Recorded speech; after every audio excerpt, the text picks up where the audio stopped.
Something that is important for us as universities of applied sciences or as universities in general, but also for our students. So that connects back to the introduction of the chair of the first session, Michael Franzen, who also commented on teaching, because that is what we should convey to our students to raise the enthusiasm for research and also for what we discuss here in this symposium today. Thank you. And by the way, enthusiasm is a great word because, Professor Bornemeyer, as we can see, people are really debating here, as you can see also right now. So maybe, ladies and gentlemen, if you see your neighbor continue talking, just give them a little hint. We are starting now with the stage program. But we appreciate naturally your passion about that topic. Thank you very much. I hand it over to you, Professor Bornemeyer. Thank you very much. So, welcome to this second lead topic of the day. And yeah, I think we have a very nice story to tell in the next 45 minutes. So unfortunately, Jacques Teller could not join us today. So we have 3 presentations in this session. And first we start off with a rather broad perspective on the topic, which connects very well to the previous session. Then we'll have a little deep dive into a technology and towards the end open up the space again to the user perspective in the topic. But first of all, let me introduce and invite to stage the first speaker, Professor Kerstin Krellenberg. She's an environmental scientist and geographer, and works intensely with a variety of people. So that's very important to her, to really bring the perspectives together of players in city administration, in the private sector, and also from civil society. She also recently published an open access book on the implementation of the SDG, Sustainable Development Goals, on municipal level. So we're very happy to have you here today. And she will be talking about sustainability transformations. And in her abstract, it says, we talk about radical change that is necessary to have livable and sustainable cities. So welcome, the stage is yours.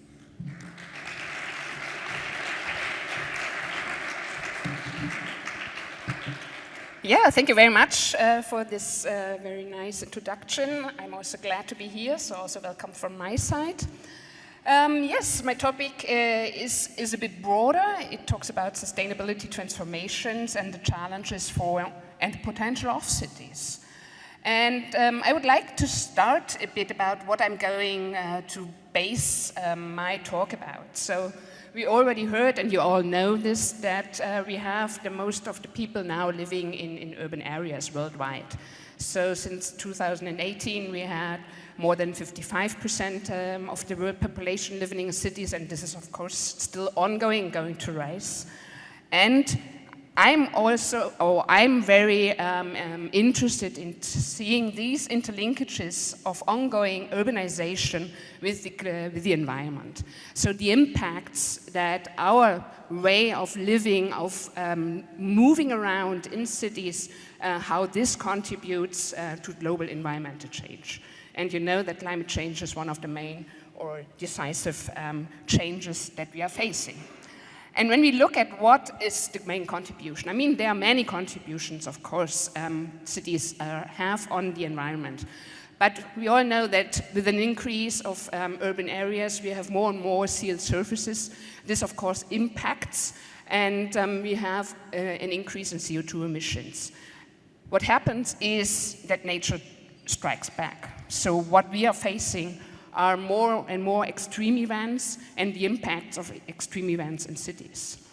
And what does it mean? We are all facing more heat waves in cities. We have to deal with flood events. And when we are looking into what we can do or what we are doing already, we can adapt on the one hand side to the extreme events, but we also have to mitigate in order to reduce the increase of CO2 emissions in general. And what is also important, as I already said, we are facing an increase still in urbanization, in the increase of cities. World population is going to increase. with more than 2.5 billion people until the year 2050, as the projections say. And already today we are facing a lot of social spatial inequalities. So something that we had known for a long time from continents like Latin America, where there's a huge divide between the rich and poor people. This is something that is also more coming to our European cities now. So we are facing more inequalities in terms, for example, in access or also distribution of certain infrastructures and facilities. So what does it mean for the livability of cities? This is something I'm going to put into the focus, as well as what we can do in terms of sustainability. So when I started to talk, I was indicating or pointing out to the challenges.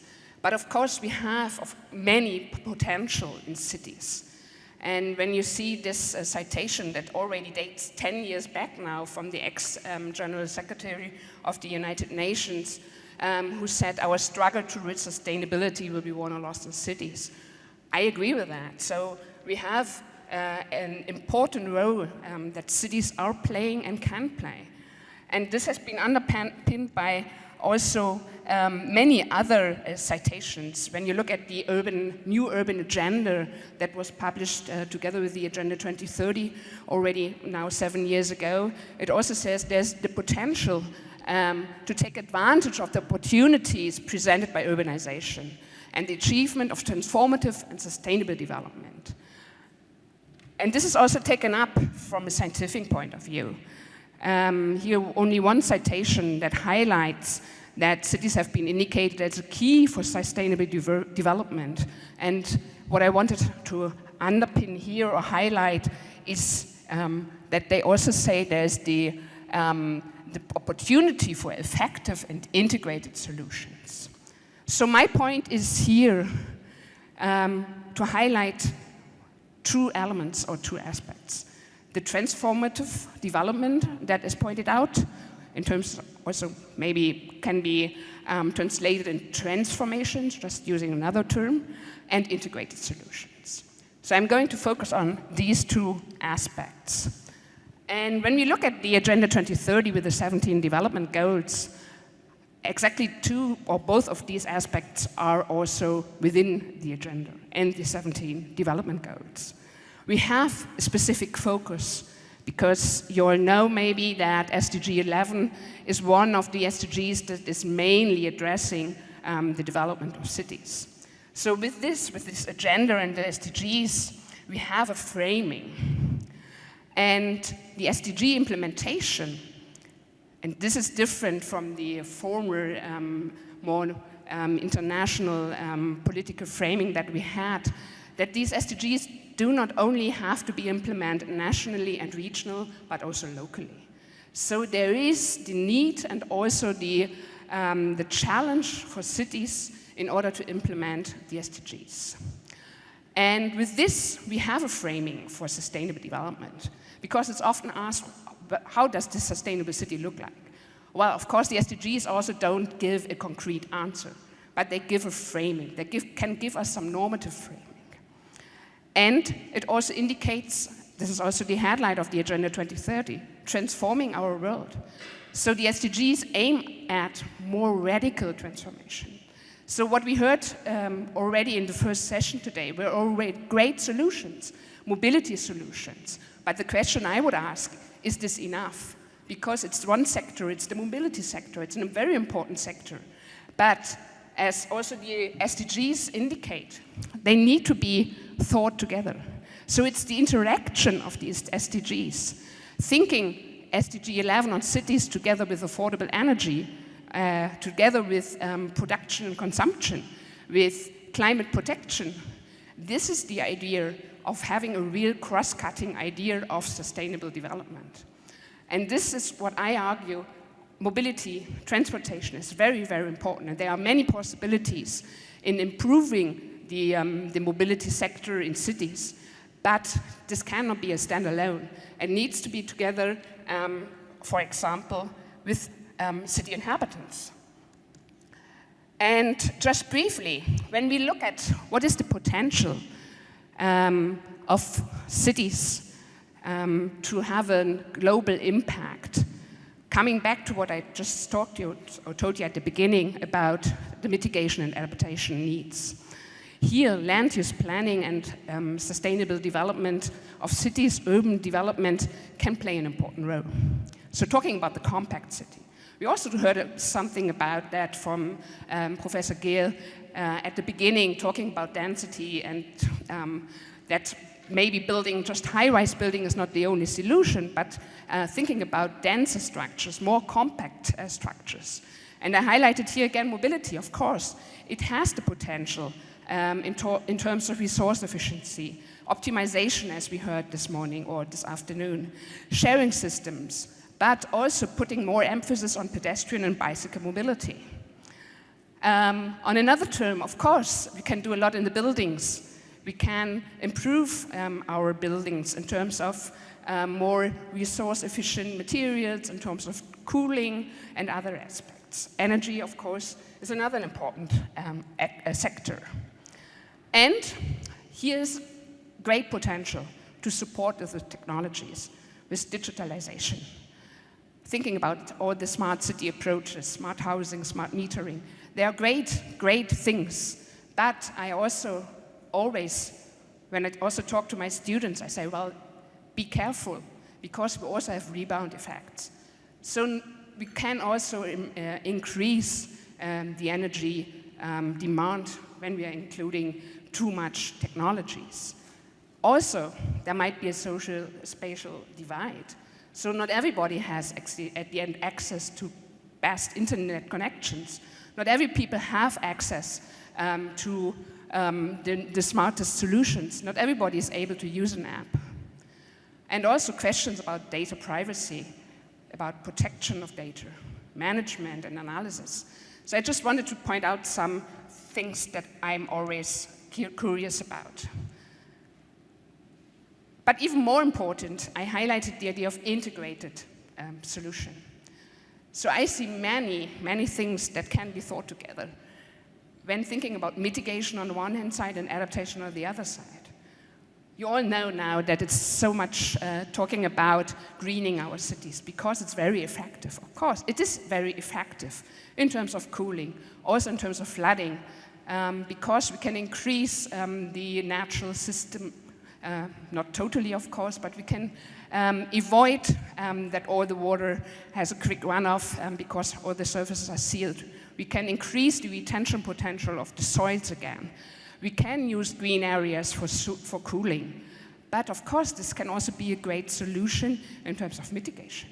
So there's the double effect. So thinking things together, and this is just one example I wanted to give you. There are many examples how we should think not only sectorize and in one specific topic, but trying to think even more the different aspects together. So what I would argue from a science perspective, what is important in order to really come to these integrated solutions? Because it's hard. It's hard to develop those solutions because always there's one sector that is more important than the other. So how do we really come to this kind of interaction and also understanding of the problems? So first of all, of course, very important, we have an interdisciplinary knowledge basis. But, and this goes back to what we also heard from Jan Gehl, so how can we include the citizens? How can we include people? So I would argue for a very strong user orientation. Looking at the people, asking them also how they evaluate, what are their interests, what are their preferences. Having a problem-solving solution orientation. So really thinking of the roots.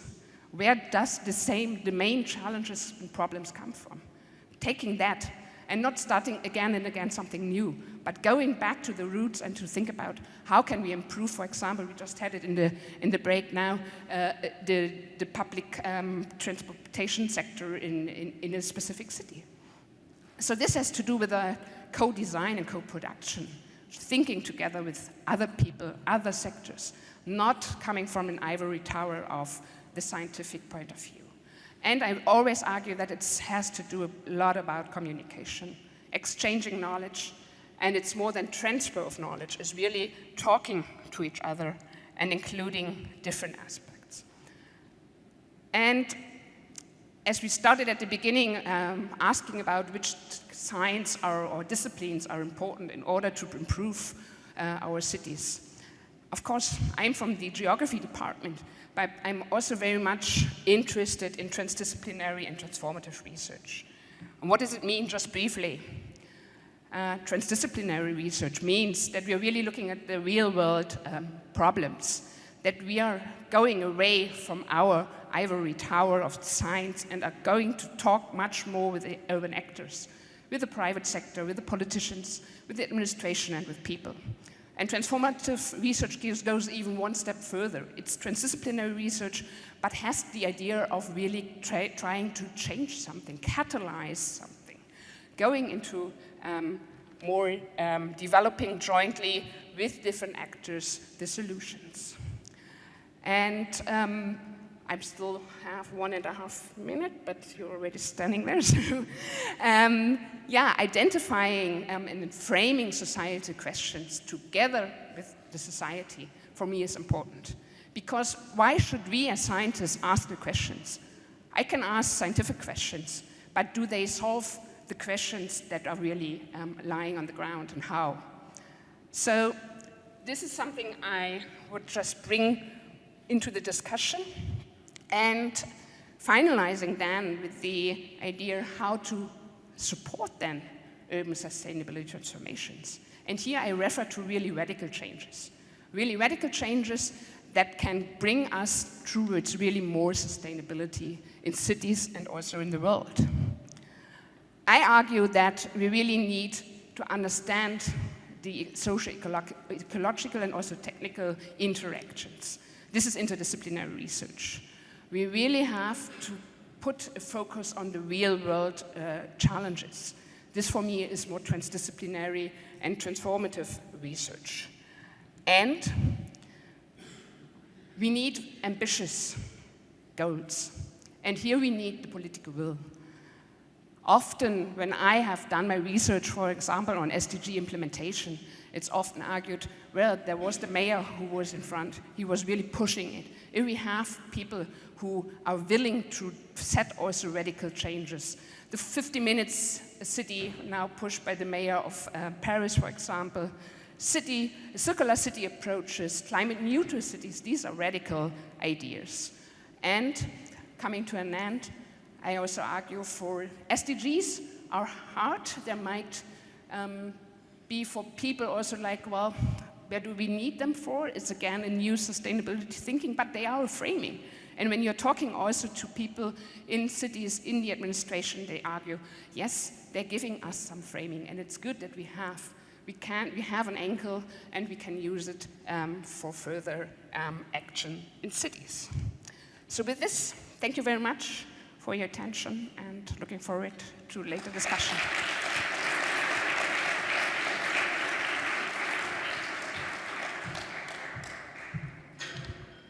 Thank you very much, Professor Krellenberg, for your presentation. We look very much forward to the discussion later on at the tables. And I think there were some points that really connect very well. The extreme events that you mentioned in the beginning, that's what we probably see soon outside. And the user orientation is something that we'll get back to later in the session here as well. Thank you very much. We look forward to the discussion. So, as mentioned in the beginning, we have a storyline that kind of leads us to a deep dive now. So I'm very happy that we can welcome Professor Sandor Markon to the stage. Professor Markon is a professor at the Kobe Institute for Computing Science and a managing director of Linearity Company, the company that is doing a lot of research in planning, design, consulting on linear motors and elevators, and that's the topic for today. So today he will share with us his findings on the potential of these linear motor elevators, and to cite his abstract, he talks about something that can revolutionize architectural and urban mobility. So he will shed some light on the endless possibilities of this technology. So the stage is yours.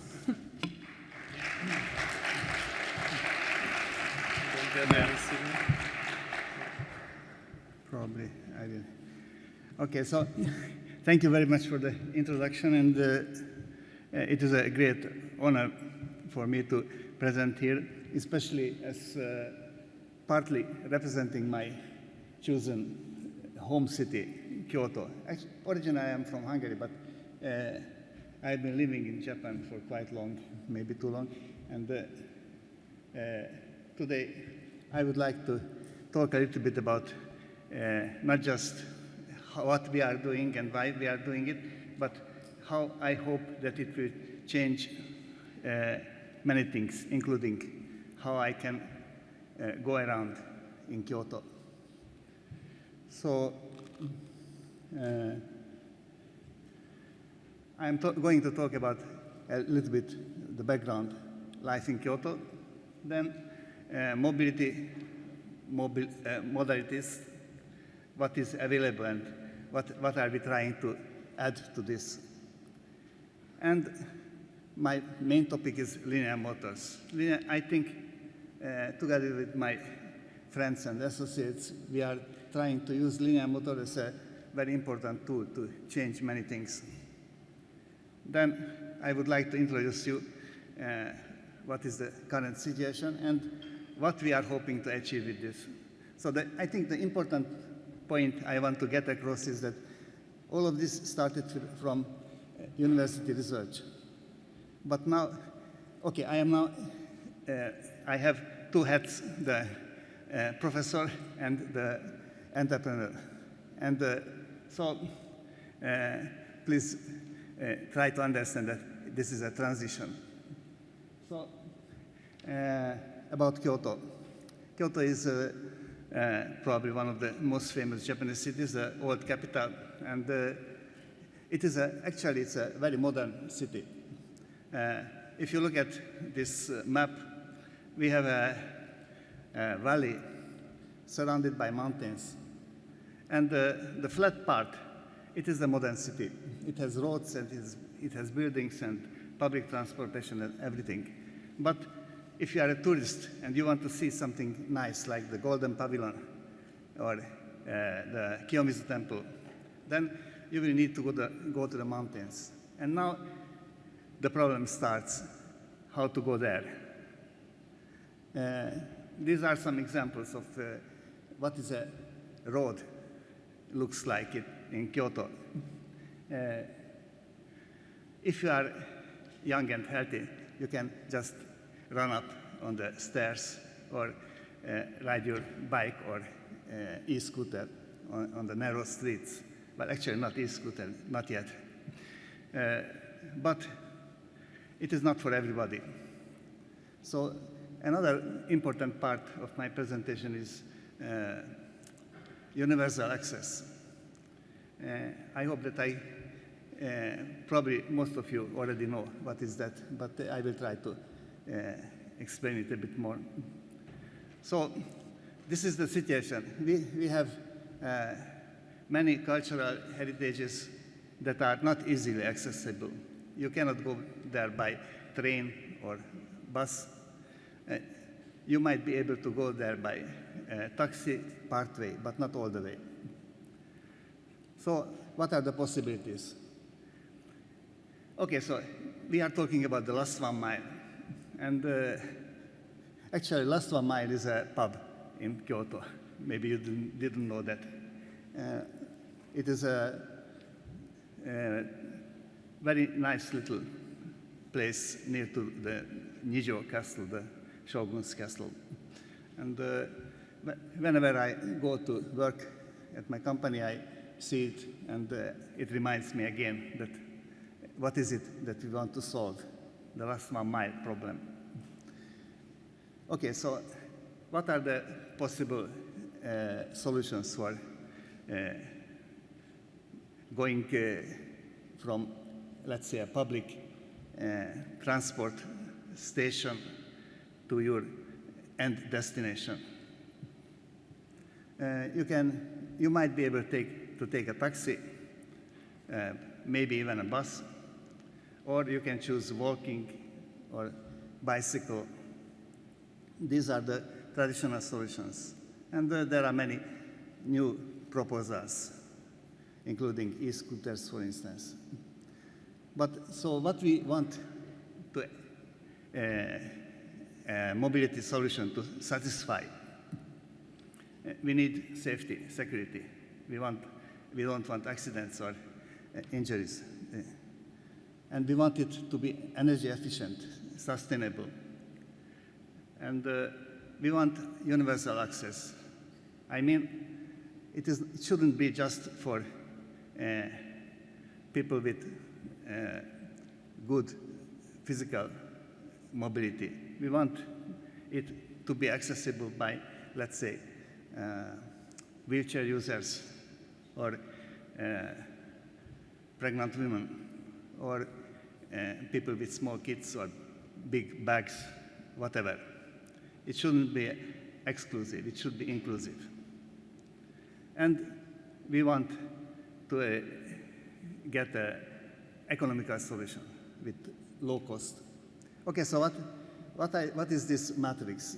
It is a very superficial matrix. It shows just that all of the current existing solutions and some of the proposed solutions, they satisfy some requirements and don't satisfy so well some others. So the next is, okay, I am not going to solve everything, but I think linear motors might solve some of the problems that we have. So first of all, what is a linear motor? A linear motor is a set of coils and usually a set of magnets.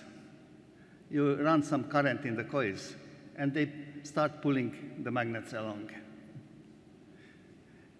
And the nice thing about it is we can power the coils directly from the network, and we don't need to carry along any energy storage on the vehicle. And it is contactless. Theoretically, it can have an infinite lifetime, and reasonably cheap. It can be made even more cost-effective by using the same track, the same linear motor track for multiple vehicles.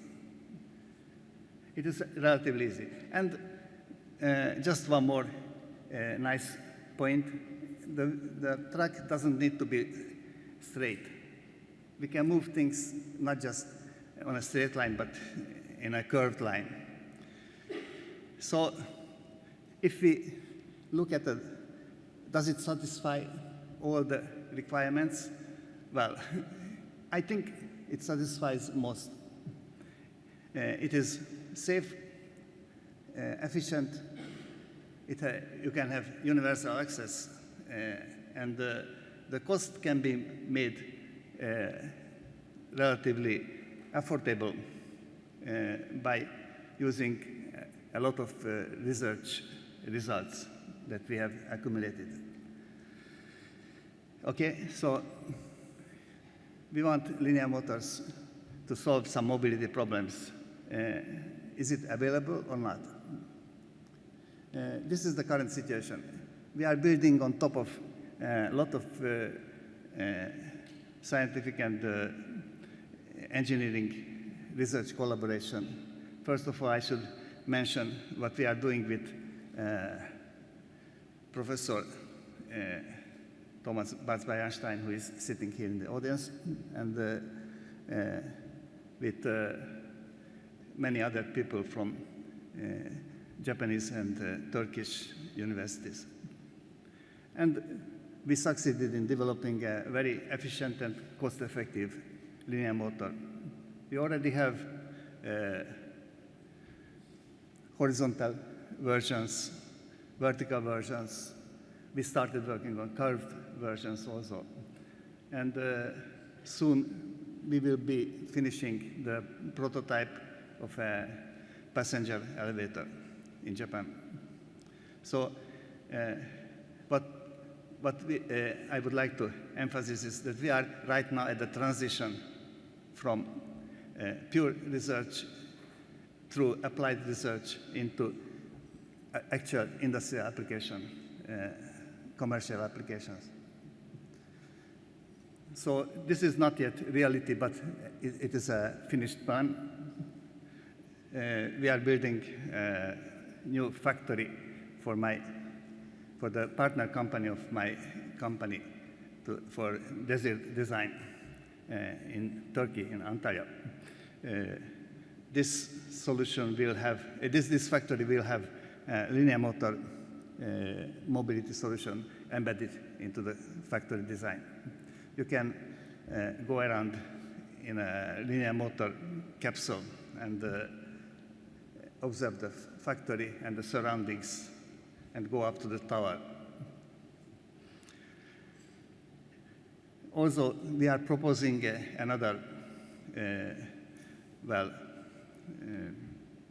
example for the coming Osaka Expo.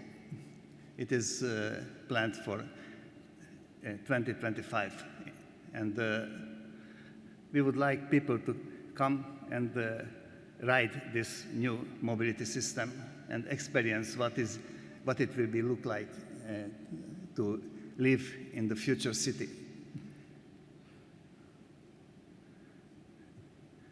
Okay, so now a little bit about the future, what we want to achieve. So first of all, I am running a company. It must earn money and provide some solution for the users.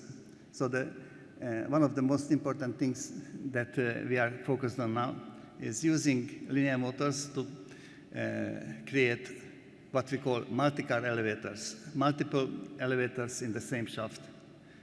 Instead of using separate shafts for each single car, we combine many elevators into the same shaft.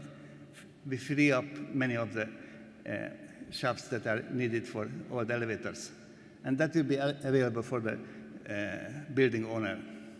He can rent it out and earn a lot more money. So I hope that building owners, developers will be attracted to this new possibility. We also want to provide architects with a new possibility. Instead of building just box-shaped buildings, which are, we cannot escape from the necessity of having elevator shafts, vertical straight elevator shafts somewhere in the building.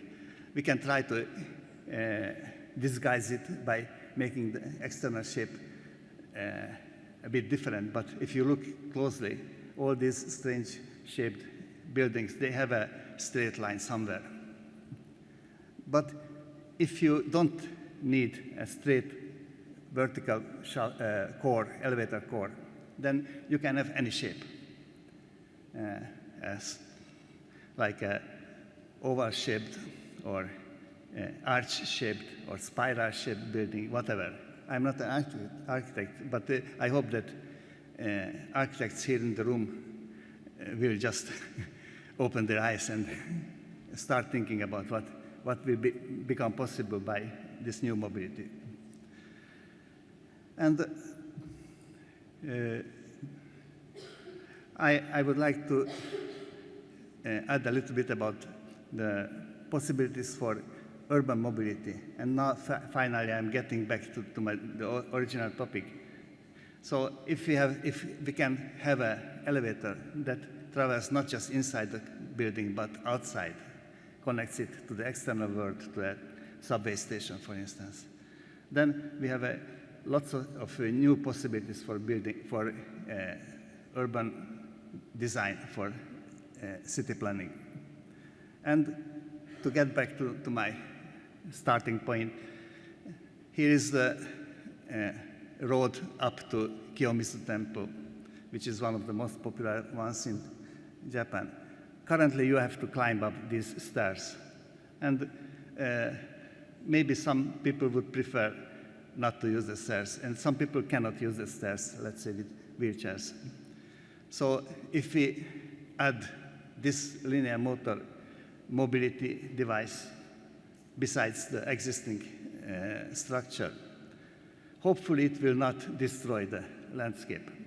And it will provide people with possibility of reaching the top of the temple structure and enjoying looking at the beautiful landscape. So this concludes my talk, and please join me at the table 3 for a roundtable discussion. Some of my associates are also here in the room. We can talk about planning, research, and maybe about business too. Okay, thank you.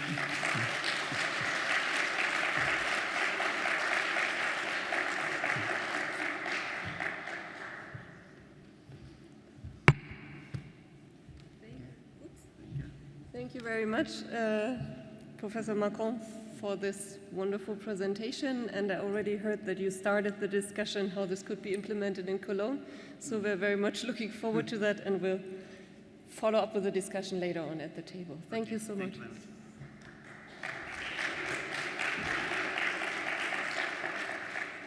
So after this kind of deep dive, we'll now get back to a more general topic, and I'm very happy to welcome Professor Jérôme Monnet to stage. Bienvenue. He's a professor at the Université Gustave Eiffel and a senior researcher at the Laboratory for Transportation and Mobility. Besides, he's also the co-director of the Paris School of Urbanization, and he also lived in many places around the world, so just to name a few: Mexico City, Los Angeles, and Toulouse. So today he will share with us some of his experiences on innovation by travelers, because according to him, and we'll hear certainly more about it, there is room for users and their innovations in urban planning. Welcome, stage is yours.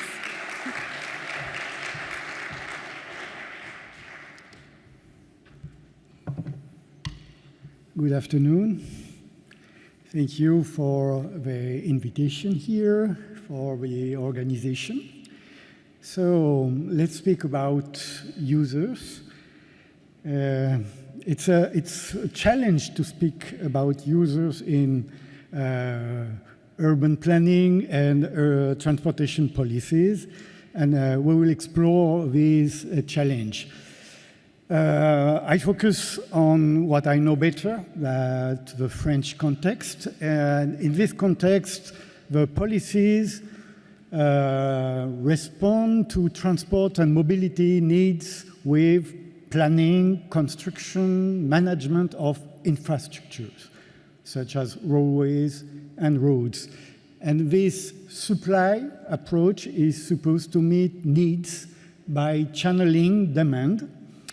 And this gives a passive role to the users. They are not supposed to do anything else than choosing a route in the system. And in this technocratic vision of transport and mobility, innovation is conceived as technological, cumulative, and always positive. Therefore, innovation is the materialization of progress and is offered to users by the technocracy.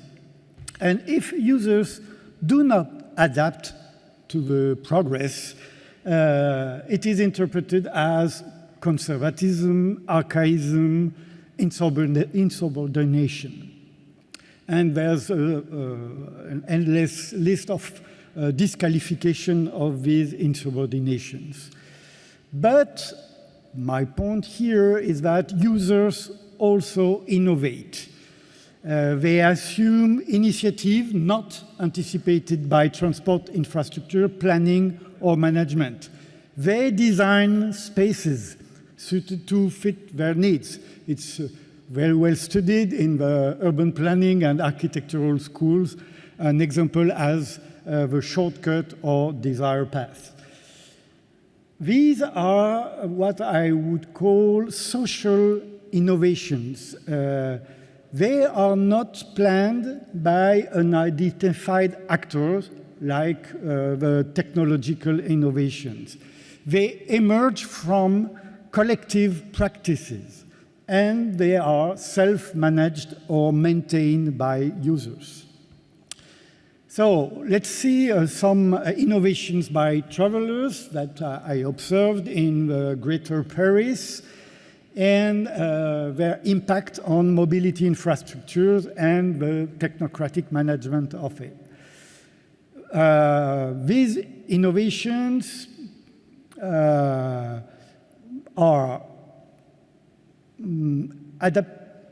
adoption and adaptation of vehicles, creation of spaces, and invention of types of modality, excuse me.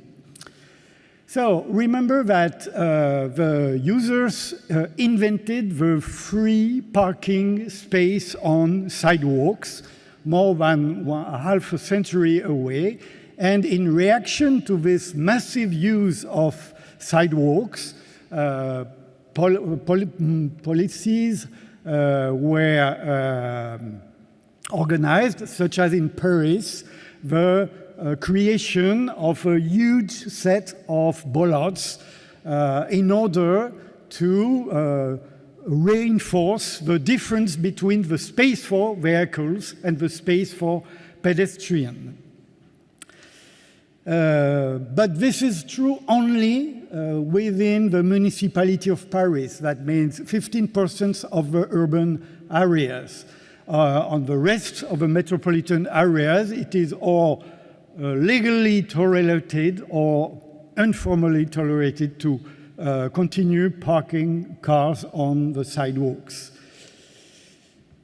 Well, the users override the parking problem and the anti-parking solution by shifting from cars to motorized two-wheelers.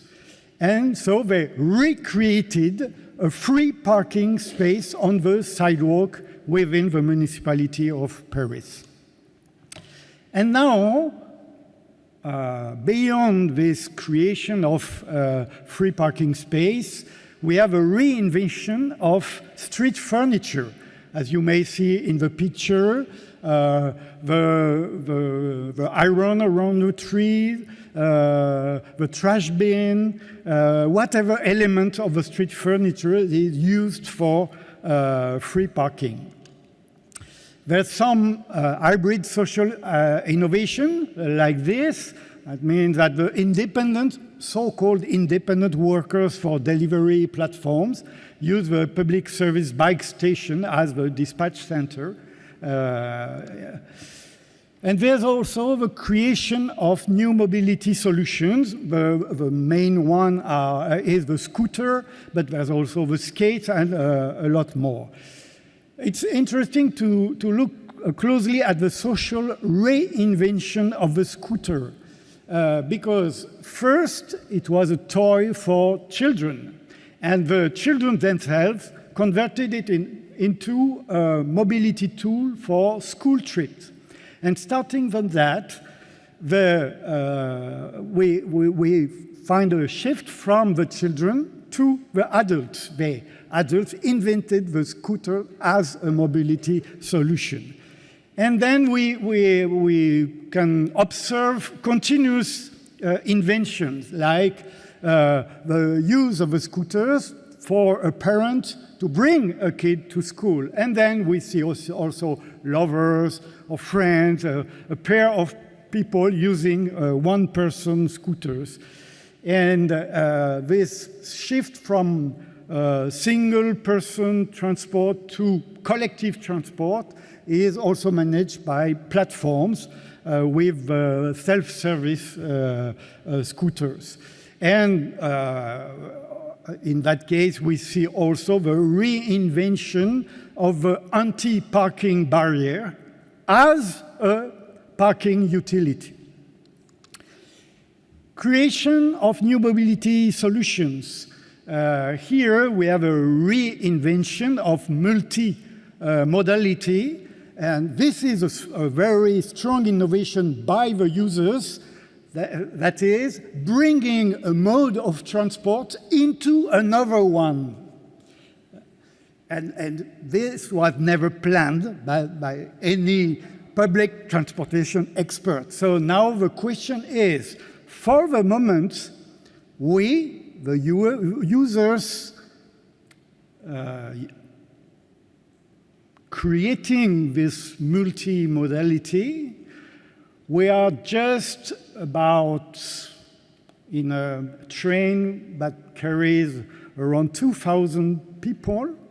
We are about 5 to 10 persons bringing our scooter or bike into the train. That's cool. That's still very cool. And it's very efficient. You understand how the personal vehicle gives a huge space around any station. But when the 2,000 users would like to do that, what will happen? And for me, this is a very good example of the challenge for transportation policies. Pedestrians also innovate. This is well known. You have observed this all the time. They create seats in space that were not conceived nor designed for that. And they have an endless imagination for that. So the anti-parking barrier are useful for parents waiting for their kids. The self-service bike stations are useful around the big railway stations where they lack seats. And even in the public transportation system, it seems inconceivable, but it lacks a lot seats for the users. So they find conventional solutions like this solution and pretty unconventional solutions like this that I couldn't interpret with all my knowledge in social users innovations.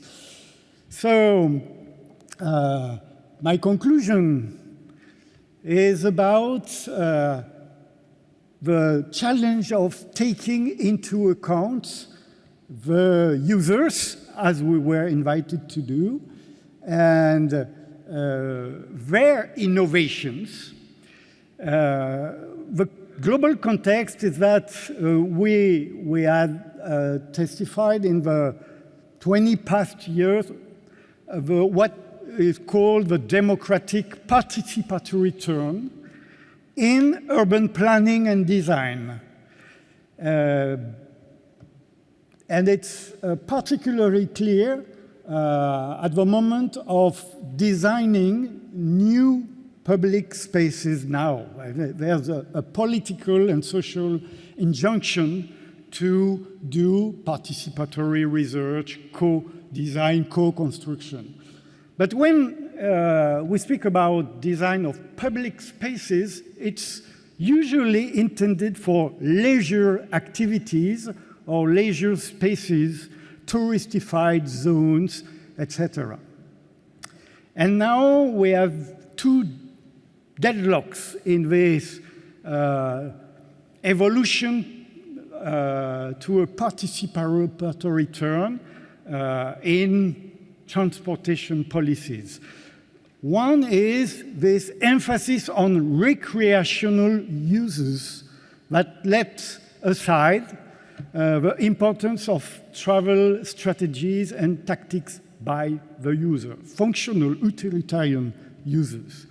And the second one is that the transportation technocracies still resist this participatory turn because in their paradigm, still, innovation is a monopoly by technicians, engineers, genius, and users are still passengers, passive passengers.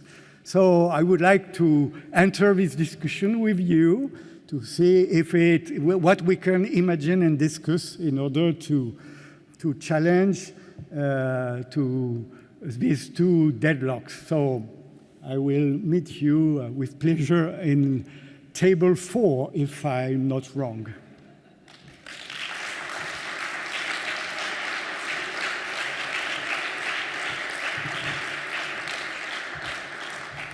Yeah, thank you so much for this very interesting presentation. And as you mentioned now and also mentioned earlier, you would really like to start off the discussion on that topic, and we're very much looking forward to that. Thank you. So, 3 presentations in this session, and now we move back to the roundtables, and the proceedings have already been tried out and explained before, so same procedure as before. I'm happy to assist in case of any questions. There's 30 minutes time again for the roundtables, and afterwards we'll come together here again for the closing panel. So for now, enjoy the discussion.